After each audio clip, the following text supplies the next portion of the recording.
ভালো করে লিখ। স্যার কিরকম পড়াশোনা হচ্ছে ওর? পড়াশোনার কথা কি বলবো, অনেক ফাঁকিবাজ, অনেক ফাঁকিবাজ। যদি হতো তাহলে তো বলতামই। পড়াশোনা করতেছে, চলতেছে, মোটামুটি হচ্ছে, সমস্যা হবে না, ভালো মতোই পড়তেছে আর কি। কিন্তু স্যার পরীক্ষায় তো ভালো নাম্বার আসছে না ওর।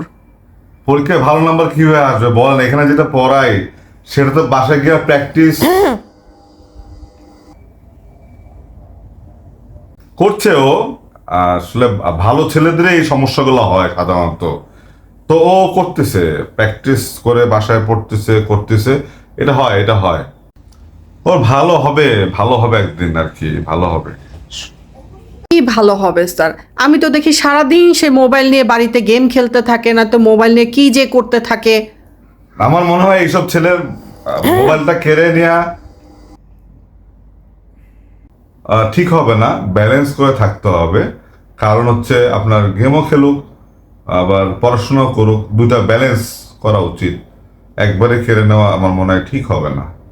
স্যার আমার তো ভয় হয়, যেমন করে পড়াশোনা করছে 10-এর পরে সায়েন্স পাবে তো। এ সায়েন্স পাবে না তো কে পাবে? তো পেয়ে যাবে, ও পেয়ে যাবে, ও তো সায়েন্সের স্টুডেন্ট মেইনলি। এ চিন্তার কিছু নাই, ও পেয়ে যাবে, সায়েন্স ওর জন্য কোনো ব্যাপার না, ও পেয়ে যাবে। স্যার আমাদের তো দেখা সম্ভব হয় না, ও তো প্রতিদিন বাড়ি থেকে বের হয়ে যাচ্ছে, পড়তে আসছে তো ঠিক মতো? প্রত্যেকদিন বাড়ি থেকে বেরোয় আসছে? ও পড়তে আসছে না প্রতিদিন? প্রতিদিন? হ্যাঁ তাই। প্রত্যেকদিন বাড়ি থেকে বের না হলে কিভাবে আমার কাছে আসবে? হ্যাঁ, খুব দুষ্ট। হ্যাঁ, আর আপনিও কম দুষ্ট না। কেন? কারণ গত সপ্তাহে তো আমাদের সাথে গ্রামের বাড়িতে গেছিল, আর আপনি বলতেছেন ও প্রতিদিন আপনার কাছে পড়তে আসছিল।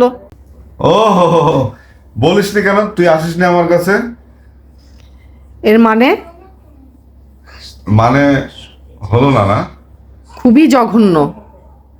ও ঠিক আছে, তাহলে ওকে নিয়ে যান আজকে।